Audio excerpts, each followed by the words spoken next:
diving so deep into my feminine signature. And that journey has really led me to like working with my inner muse. And to me, like the muse is like the deepest part of your feminine expression. Like she is the feminine fabric, like woven at like the deepest part of your soul. And when I got to this work, what I really realized, like you were sharing, is like to really meet her, to meet the muse, to meet the genius, to meet that unique artistry of your soul. It's like you had to let go of those molds and those templates. And where you're like, oh, well, she's like this and she's successful, so I should maybe try this on and maybe I'll do this. And like your muse doesn't care about any of that. Like your muse is your muse. And your muse is going to look different than my muse, and they're supposed to, right? So I think that like so much of feminine leadership and feminine power and awakening your genius is awakening your inner muse. Welcome back to the Shadow Priestess Embodied. I'm your host, Kaylyn Rutkowski, and thank you for joining me today for another deep dive and exploration into your inner world, into your body, the shadow realms, where we will begin to explore some of these esoteric principles and really begin to drop them down into modern day application and embodiment. This is a sacred place where you can begin to truly meet yourself, meet your medicine, and to meet your magic. This is a place of remembrance. Take a deep breath and let's begin.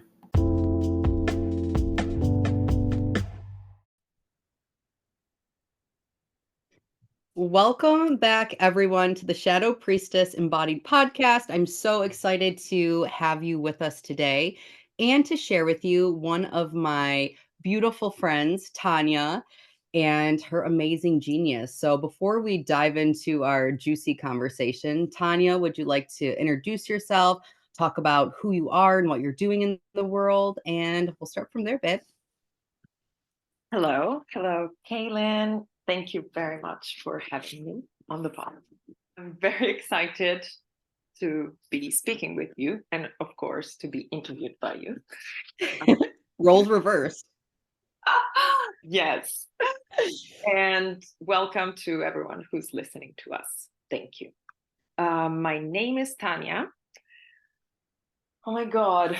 I change my bio every time. Like, it's never the same. Like, never the same. I think that happens with all like all multi-dimensional women. We're like, how do I fit my expression in a bio? How do I fit I was like, it's just like a slap in the face. I can't do that. I always feel like that too. Yeah. And then it's like, do I make it sound more toward the cool side or casual or friendly? I'll take the raw, authentic truth of who you are. Man. Well, I'm a Belarusian Italian woman. I live in London. I founded In Her Genius, which is it's also there. It's a website for starters, where I started sharing the genius of other women, because I had no idea what genius is. I couldn't define it. I could just observe something that I wanted in other women, but I couldn't really understand what it was. So I started this website interviewing women who I regarded as expressing their genius in the world in a variety of ways. Yeah. And just after 2 years, it evolved into a small indie publishing house. So I do that. I work in a deli, and thank God for it, because otherwise I would be a hermit at home. Yep. No freaking interaction with real life people. Yeah, I'm working on my third book of poetry, which will be published in Italy by another publisher this year. yeah, I'm just constantly evolving. That's why I feel my bio changes a lot. It depends what I'm doing right now more than Yeah. what I did, what I studied, and all of that. I think if I had to sum up you or your work, like, in one word, I would say you're an artist. Like, you are a feminine artist, you are 100% a creative.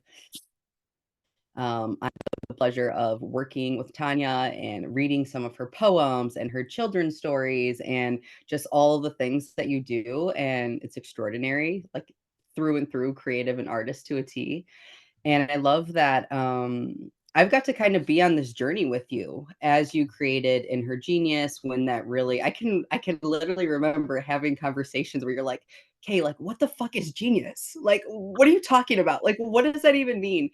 And I love, like, how you articulated it because it is, like, this thing that we see, and I think in women, but in men too, but it's just this part of someone that is just undeniable, right? It's like you see it about them and more like you feel it Yeah. from them that they have this flavor that is just so undeniable about who they are, and it's magnetic, it, like, pulls you in, so I love that you've taken that and you've just created this whole brand out of it, it's honestly extraordinary. And I'm curious if you wanna dive into, like, what that journey's really looked like for you, because behind the scenes, Tanya and I were talking about feminine leadership and the path to really following your calling and how, yeah, it's not linear and there's no step-by-step guidebook, so I was wondering if you'd wanna share a little bit of that process with our listeners. Yes.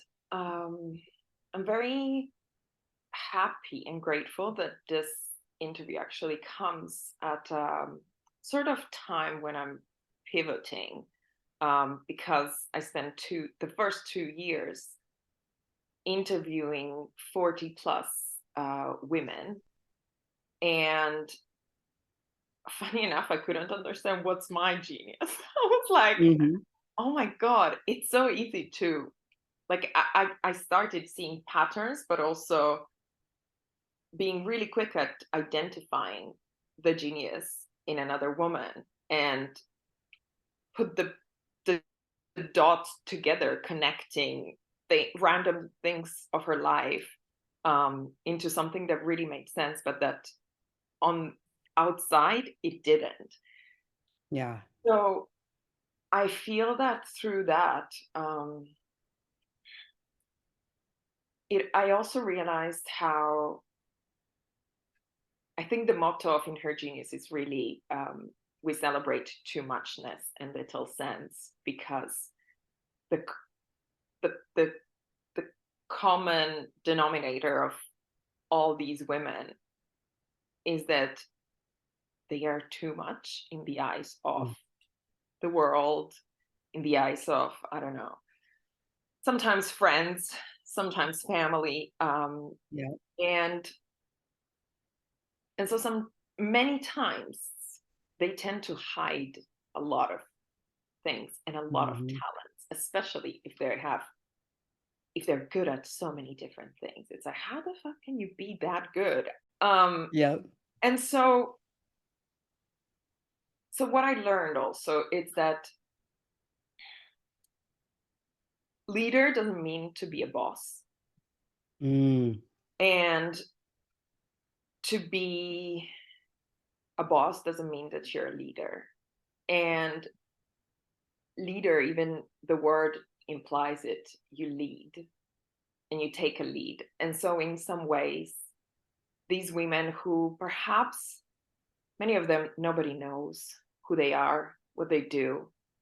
They rarely even share on social media, which is where everyone hangs out and thinks that if it's not there, it doesn't exist or it has no value.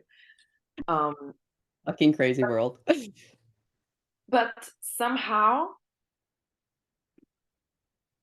by still doing it in the sort of shadow of existence, they update or how can I say, they feed the subconscious field of sort of womanhood. And so Mm. across history, women who perhaps now it's becoming also a trend to like uncover or bring back to memory some extraordinary women, while still ignoring like what's in the present moment.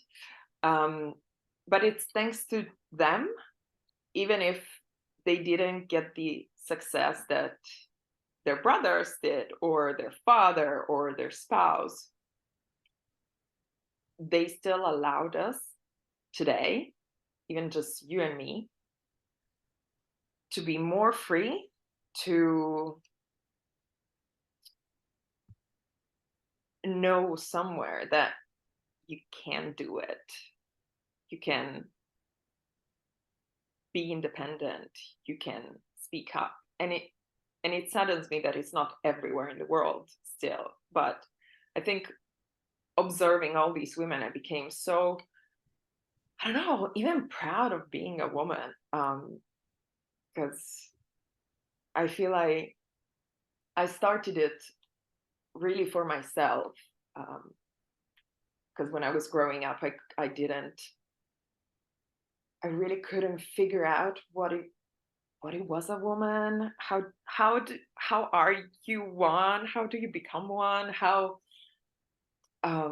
should I be like her? Because I could see these. This is the thing. Now I understand. I could see already or recognize this or feel the genius of different women, but they were so different. And I thought, oh my God, should I be like her? Or should I be like her? Mhm. Or should I be thin because thin looks really good on her, but then she is not thin and she's fabulous. Should I be like that? And so I kept looking outside, and I think after these 2 years, I came back really to just um, uncover who I am and take really Mm. big pride in that, and stand alongside all these other women without necessarily wanting to be them or like them, Yeah. but just more like me. And so I think expressing your genius, it's really expressing your uniqueness. Like there is not, even if you write and she writes and she is a poet, but the way you write, the way, even the same story, or even how you describe the same feeling, it's never going to be the same if you authentically um, express it from you, like Yeah. I do know what you mean, and I honestly love that you're talking about genius really coming back to, like, your authenticity and your uniqueness and your too much and your otherness, because you know that that is, like, my domain, that I'm always like, "More." Like, be that, like, show that, like, that too sexiness, that bitchiness, that wildness, like, bring that to the table, bring that to the room, and I've been really over the last probably 6 or 7 months, really diving so deep into my feminine signature.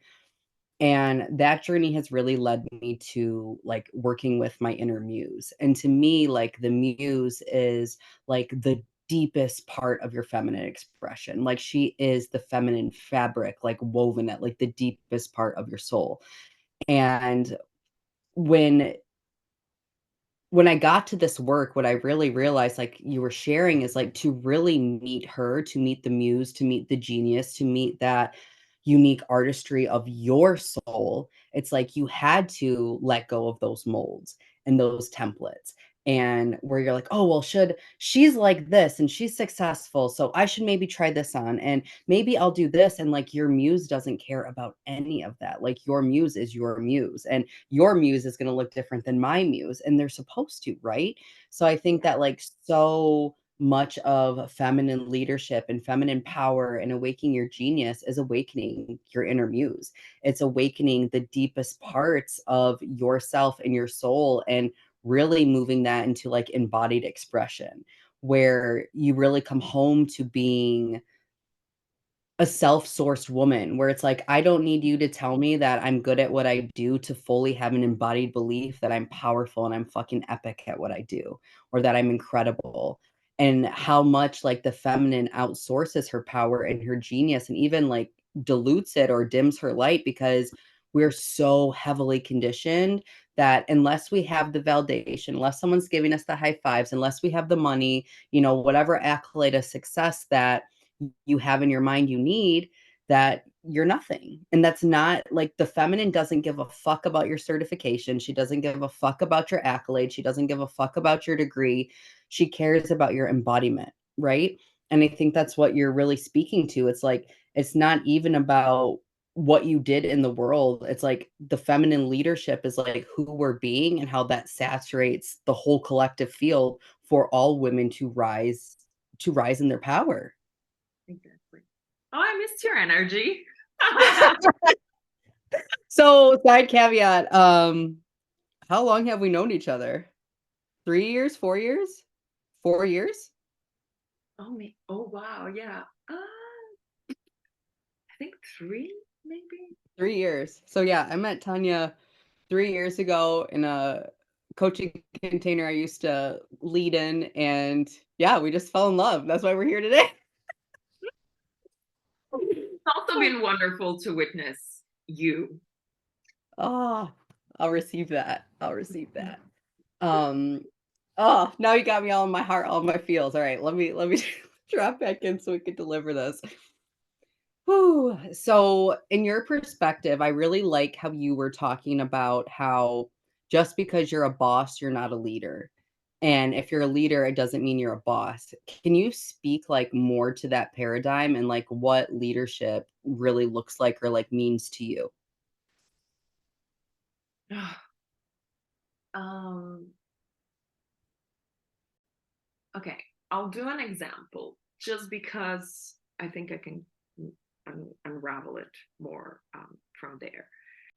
I've worked for a lot of people, and I I had bosses, and it's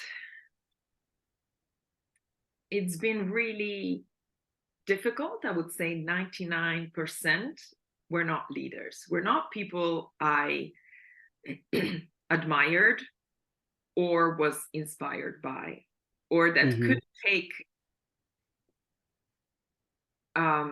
out from me my better qualities to help me up level in my work or in me as a person. So I find that leaders set an example, but they also follow it. Like Mhm. they're just that, and you admire them. Like, and many times a leader doesn't even realize he's a leader or she's a leader. Mhm. Um, Feminine leadership. I would love to say that it's gentler. Um,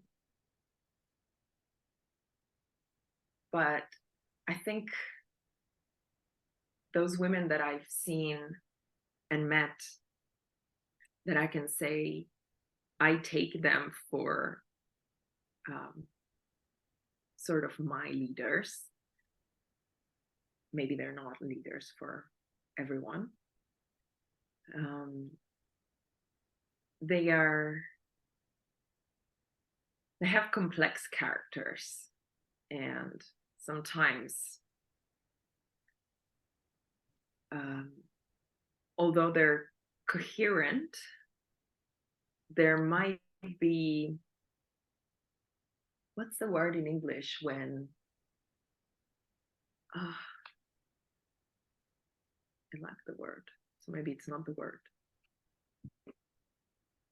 Yeah, I just think they have a strong character that it's not well received often. Mm. And I feel I that the women who the women who freed me, or along the years, have been very difficult women, very almost hard to love, or harsh, or very direct.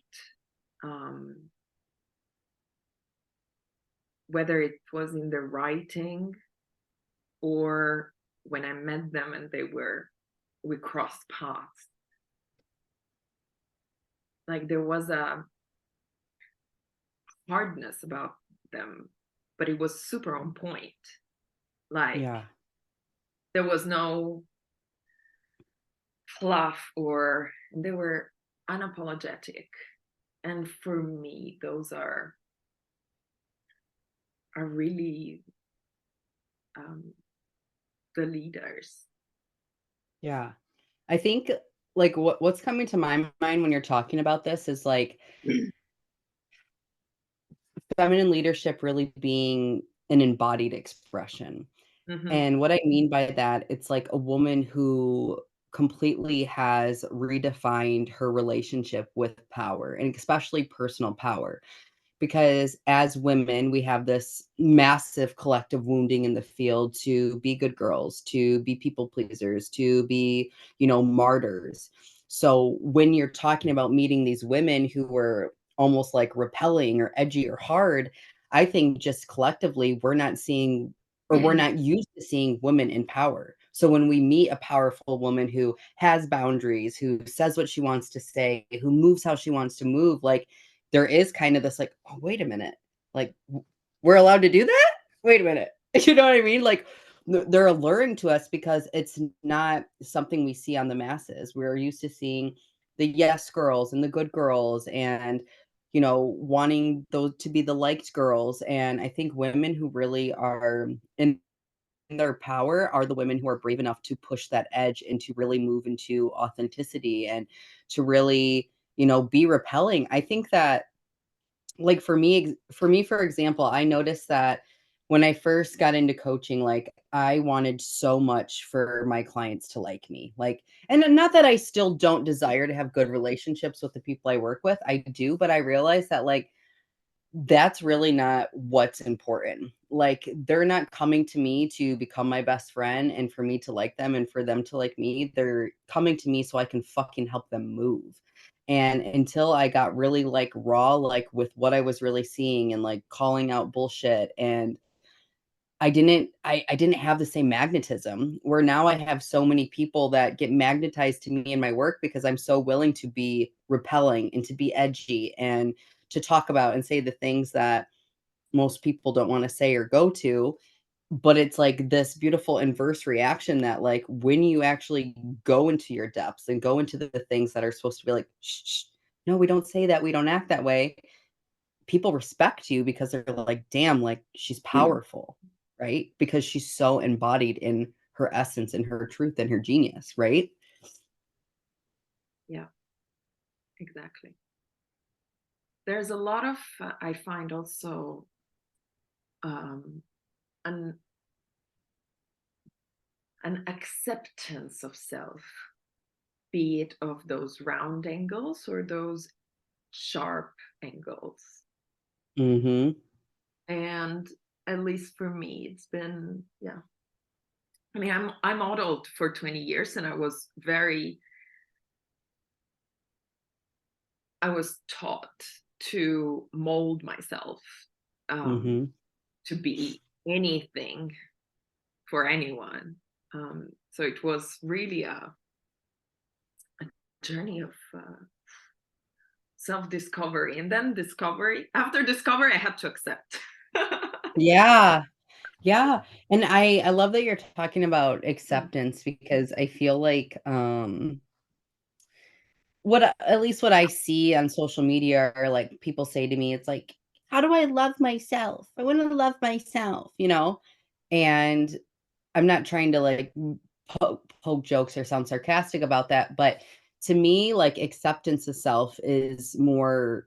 or is more valuable or more needed than love of self. Because like if Yeah. I can accept all the parts of myself, then it's like I'm welcoming like the whole spectrum of who I really am. And then those things that maybe you see as like a hard edge or a negative quality, when you really begin to accept it and integrate it, it's like you can alchemize it into a light expression and how it can actually serve you. Like my whole life, I was bossy or I could be bitchy or, and it definitely did have a negative expression in my early life. I'll say that. But now it did. I was kind of a bitch. But now it's like I use those same energetic mechanics to really serve me. It's like where I can put in boundaries, like where I'm comfortable saying no, how I lead myself, how I lead my clients, without being the yes girl or like me, pick me, choose me. It's like that bitchy energetic mechanics helps me show up and hold space in a different way. Do you know what I mean? So it's like alchemize after you accept it. It's like accept and then alchemize it so that those things that you perceive as negative actually can serve you and serve your genius and serve your mission that you're on. I really don't believe that we have good or bad qualities. I think it's just how we utilize them and express them, which like determines how they're maybe accepted or interpreted by the world. But yeah, I think all of you is perfect and all of you is welcome. Yeah, it's for me actually, it comes easier for me to be very stuck up or hard. Um, just because also my model persona has been that Yeah. that. So the discovery for me when my closest friends or people who really know me would come and say, but you're really good with people and Hmm. you're really fun and I'll be like, God, no, I'm not. There's no, Yes. I was like, I so don't want to be that person. And so sometimes what you think you are, you're not really that. Yeah. Um, and I think so, it's funny you're sharing that because one of the things that like triggers me that way because like I see myself as this like fire and like kind of like, yeah, kind of personality. And people always tell me like, "Oh my God, like you're so nurturing. Like you're so nurturing. Like you're so lovey. You're so this," which that is part of who I am, but I've like rejected that for so long because like the bitch, the bad bitch archetype, like whatever it was that I was like clinging to. But I realized like that part of me that I thought was like too nice or too lovable or whatever, that is the part of me that has the large capacity for depth, for intimacy, for connection, for service. And it's like if I didn't have that aspect of me, it's like I couldn't show up and do my work all the way. mhm, But is it always best to have that part of me lead? No, like she has a time and a place, but it is so funny of like these little parts of yourself that you try to like compartmentalize or reject where it's like no, actually it has this beautiful like omni synergistic like nature when you welcome all parts of who you really are into the room and into everything that you do. Um, yeah, I definitely have found that to be true. I, I always thought that that was my alter ego on the good day. Like Yeah. I was like, I could observe myself how shiny I was on parties where I just allowed myself to, I don't know, be fun and outgoing and stuff. And I thought, oh yeah, that's my alter ego. I'm not like that Yep. at all. Yep. And yeah, I really wanted to be this cool, cold, distant person. Um, because yeah, I thought it was cool. And also because you see the people, like the image of the person who's successful and wealthy or rich or powerful and stuff, it's not usually, it doesn't look like this fun, outgoing, smiley, warm personality. And so Yeah. I thought again, that I had to embody that, which I have a part of me, but really I'm more this other fun. So maybe the alter ego is the other. Yeah. Oh, I love it. I love it. And I know I said it at the beginning, but I think that, what we keep coming back to is that, like, we carry so many molds and templates that are not authentic.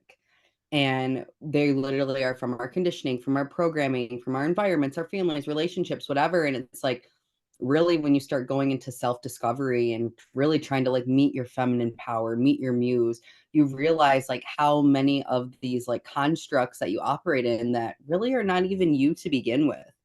And really beginning to play with like, well, like, how much more of me is there to uncover? How much more of me can I bring to my life? How much more of me can I bring to my work? Because a few years ago I would have told you like, oh, I'm expressed. Like, I've been talking about woo-woo shit forever that other people are just waking up to now think is cool. Like, I would have told you like, my fear of being seen is gone. Like, I am me. And over the last year, man, I met so many new edges and so many new parts and so many new things that wanted to be expressed. And I think that's really when I got into like this muse work and really awakening that deep, deep, deep feminine part of me and realizing like, wow, I haven't even scratched the surface to like the potential or the fullness of this expression that wants to come online. And I think that if you're listening to this and you're being like turned on or activated as I'm talking about this, I'd really invite you to drop into your body, to get out of your head, to move into your heart, to move into your womb. And to me, it was like a consistent practice where I was like inviting her. I was asking her to show me her. What does she feel like? What does she smell like? What does she dress like? What does she look like? Like, show me, and noticing what I feel in my body, noticing if I get images, and constantly just getting into such a felt sense of what that expression felt like, looked like, smelled like to me, so that it's like I could notice more when she showed up in my life, when she was trying to move into my life through opportunities, through creativity, like whatever. And it's like whenever I follow my muse, like I'm always following my highest timeline. I'm always following my truth. I'm always following what's best for me. So I feel like to anyone listening to this, if you've been interested in feminine arts, power, anything, like go meet your muse, honey, because she's waiting for you. And that is literally like the doorway to everything that you and I are talking about. Feminine power, your genius, your soul mission, your highest timeline. Like it comes from awakening this part of you. Like I can't beat that nail on the head enough. I'm going to scream about it from my soapbox till I'm like 95 years old. Hopefully I live longer than that maybe. But yeah. Okay. And soapbox.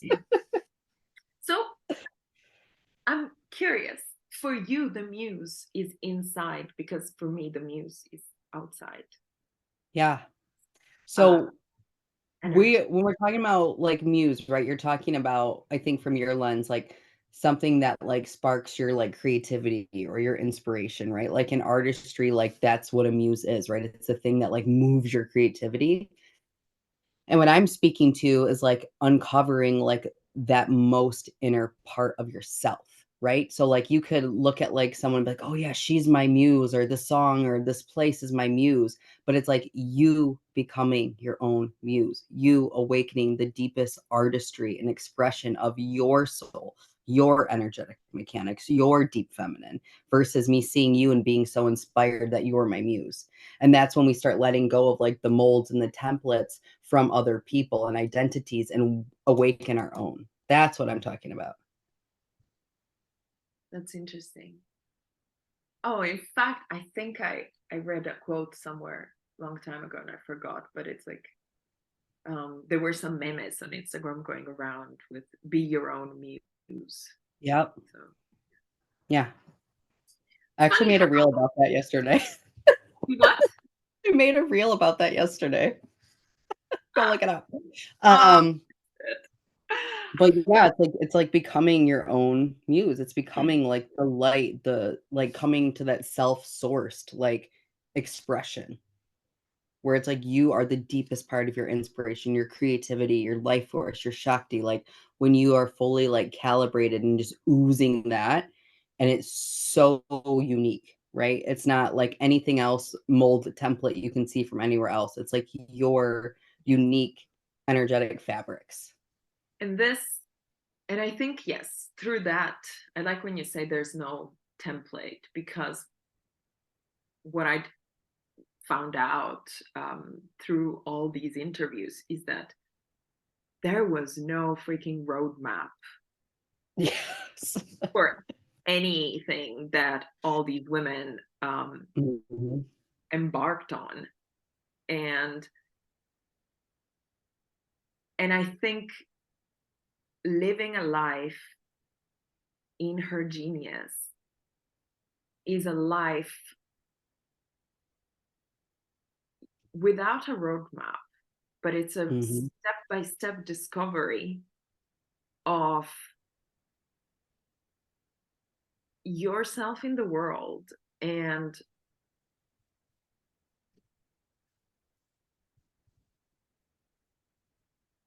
who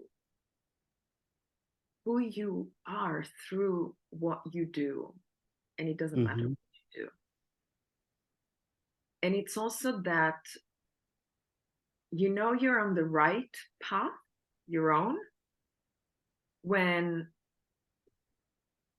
you can endure the pain of not knowing, and you can endure the lack of applause from others, Yeah. the lack of acknowledgement, the lack of like, you can endure a lot of things, you just do it. And that's, but then you, it's funny because you can even, you don't have to make it your profession, or it's not about that, but it it's what helps you really live, because Yeah. sometimes the profession is slowly, it just like suffocates you. Well, Sometimes, and not I always, think, but sometimes it may happen. But if you live in her genius, in your genius, it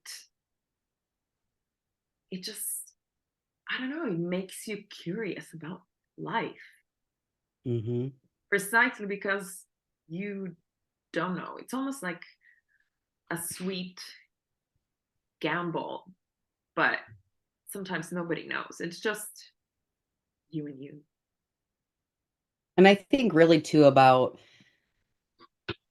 really coming back home to like the path of the feminine, or maybe people identify more with like a conscious leader or a mystic. Like it really is your capacity and your ability to be in the unknown, to be in the liminal, where it's like you don't need that sense of certainty, or the relationship, the job, the money. It's like when you can literally just be in the pure darkness or the womb of the cosmic mother and still have such a deep peace within and a deep trust and resiliency, that's like, no matter what, I'm going to be okay.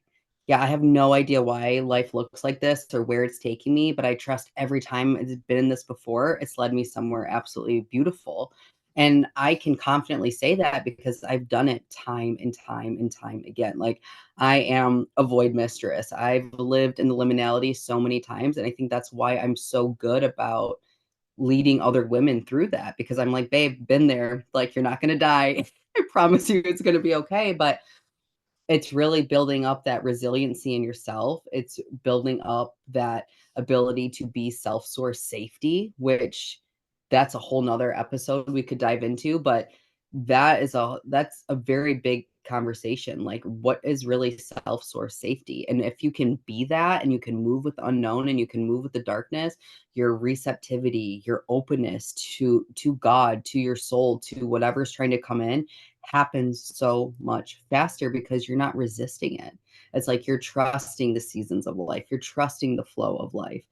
And, you know, what else was coming to mind when you were speaking is that, like, probably what the Western side of the world probably has a really shitty paradigm of purpose, where we think my purpose is to be a doctor, or my purpose is to be a mom, or my purpose is to be blah blah blah blah blah, insert whatever you want, but it's very career focused, and the only way that you have purpose is based on what you do in the world. And it drives me nuts, and I hate that the minute you meet someone, what do they say? Hi, what do you do? What do you do for a living? What do you do?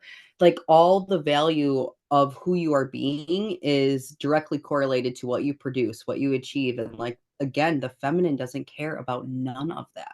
She doesn't care. She cares about like raw embodiment. So to me, like, purpose isn't necessarily like my job or what I do in the world, but it's who I'm being. It's Mhm. coming back to that unique artistry of your soul. Like, that is your purpose, when you can uncover your genius, when you can uncover your essence, and you be that everywhere, right? When I be that with my little girl at bath time, who I am with my partner, who I am sitting here with you, who I am with my mom, that's the purpose. It's not what I'm doing, it's how I do it. It's who I'm being while I do it. Like, there's the purpose. And I think if more people viewed purpose that way, it would be so much easier for people to find the pathways back home to their genius, to their selves, because we wouldn't be trying to fit in molds. We wouldn't try to be fit in constructs, jobs, identity that are unauthentic to our system, right? We're so disconnected from ourselves on a mass collective level, and we're wondering why everybody's so fucking miserable. It's because nobody even knows who they are.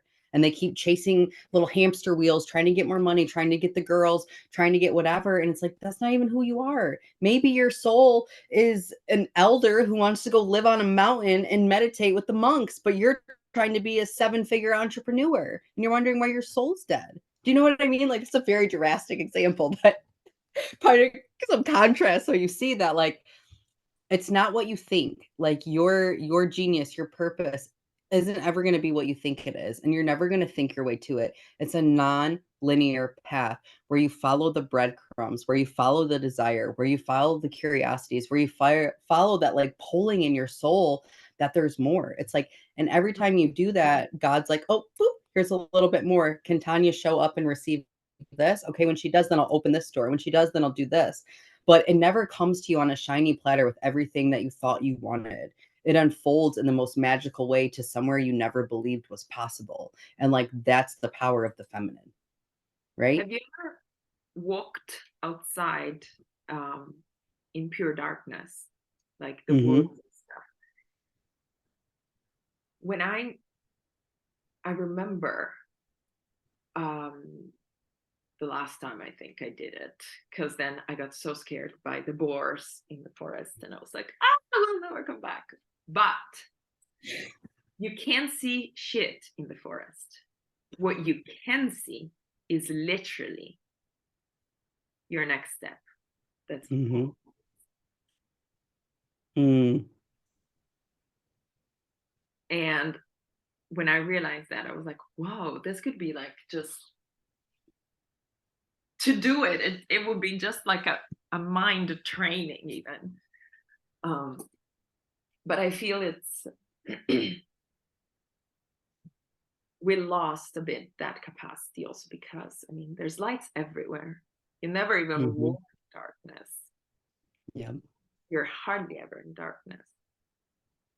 So we're not even acquainted in that. Mm-hmm. So how can we ever feel very comfortable in jumping into something that we don't know what it is and we don't know what's the destination Mm-hmm. or when do we get if we get to is there a destination? Probably there's no destination. But I think that's the invitation of the feminine, where instead of being destination or goal driven, it's like you fall in love with the becoming. You fall in love with the unveiling. You fall in love with the journey day to day, and like what's here for you.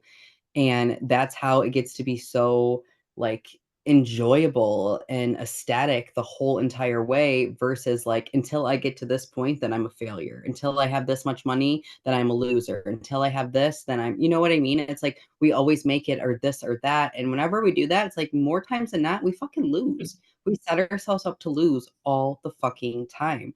Where if we really just became anchored in our bodies, anchored in the present, followed our soul, followed the breadcrumbs and the drops that God, universe, whatever you want to say, is giving to you, like you'll always end up exactly where you're meant to be. And in my experience, it's always been somewhere better.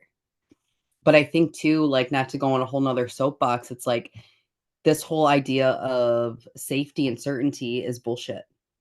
Like, our ego is very, very good at doing what it does to make us feel like we're safe and make us feel like things are certain, right? It creates this false sense of security. But really nothing is. Like, I'm sitting here in my office recording this with Tanya, and the roof could fucking fall in at any second. I feel like I'm safe and nothing can touch me, but like it's an illusion. And when we base our lives and our decisions off of illusions of safety and security and certainty, we limit the possibility and the potential of our soul. So it's like moving into the darkness. And it's like, all right, how can I lean into the unknown and lean into the uncertainty? Because I will say almost every single time it has something more fruitful and more ecstatic for your life than where you're at, but you just fear it because you don't know it, because you've never been there before. Even if it's going to be better, you still are like, nah, I'll stay here in this room in my comfy chair because the roof's not going to fall in on me and it's not dark in here and the lights are on and this is where I want to be. But meanwhile, your muse, your feminine, your genius is hidden in a black hole that's like, come on, come find me. But we're so afraid to go there, right? But it's like, that's where the magic is. That's where the medicine is. And I feel that every feminine leader, every woman that I think is powerful was brave enough to redefine her relationship with power and darkness and the unknown. And that's how she got where she is today. Yeah. So, like, take this as your invitation, babe. Like, this is it. Ah, so true. Mm. So, I want to ask you one more thing because I ask everybody this when they come on. If there was like one word of advice, one mantra, one sutra that you wished all women knew, embodied, what would that be? Like, what is the one thing every woman on this planet should know? Mm.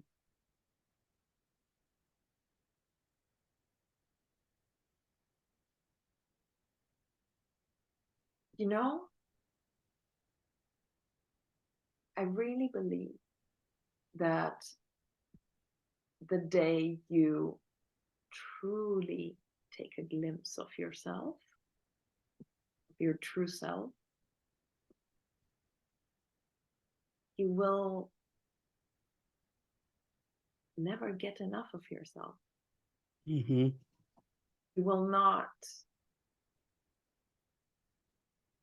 look at another woman um, like you've looked at her before, in the way that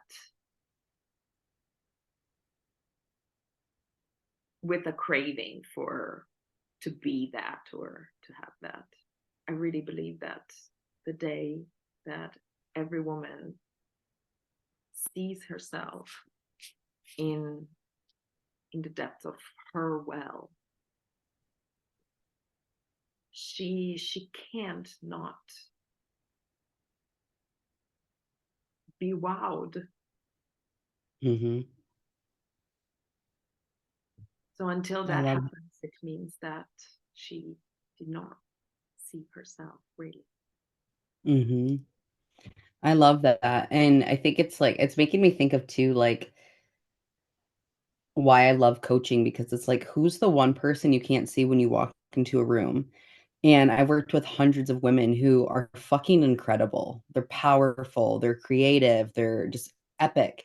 And it's like they don't see it. Right? Like, you're this, you're that, you're ah! And they're like, mm. And it's because they haven't met that in themselves. They haven't seen that in themselves. They haven't embodied that. They haven't dug deep enough to have that rupture where it's like it's nothing but that, you know? So I love what you're saying. It's like until you like meet that part of yourself, you're always going to be hungry for more, and you're always going to be looking outside, and you're never going to see the majesty that is you until you own your genius.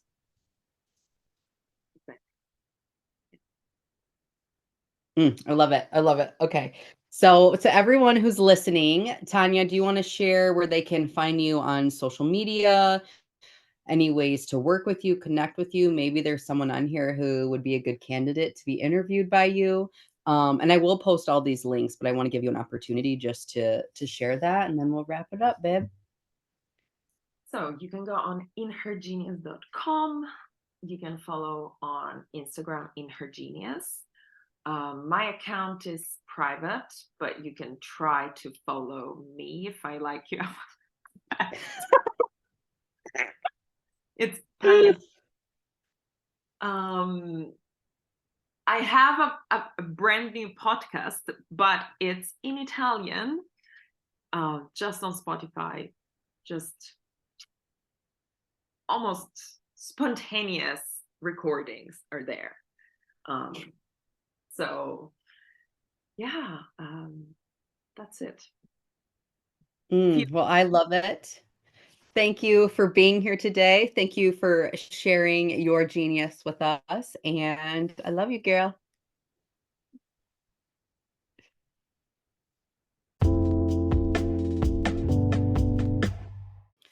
Thank you so much for joining me today for another episode of the Shadow Priestess Embodied podcast. Honestly, I'm having so much fun inviting on these incredible guests, incredible speakers, and really just creating a space where I get to highlight other amazing women's genius. Honestly, that is like my life passion, is really diving deep with people and really helping them to uncover who they really are at the core of their essence, really awakening them to that innate feminine wisdom and finding the courage to walk their soul led path. If this sounds like you and you are ready to live a life that is truly spirit led, the doors to my group mastermind Emergence just opened. And if you're someone who likes to go deep and wants something more intimate, I do have a few select spaces for my one on one private mentorship. And if you're not really ready to commit and you want a little taste of my world, please register for my free event, Pleasure, the Pathway to Healing, where I'm going to share with you all of my juicy, delicious secrets to live your most pleasurable, orgasmic, feminine life. Click the link in the show notes and we'll talk soon.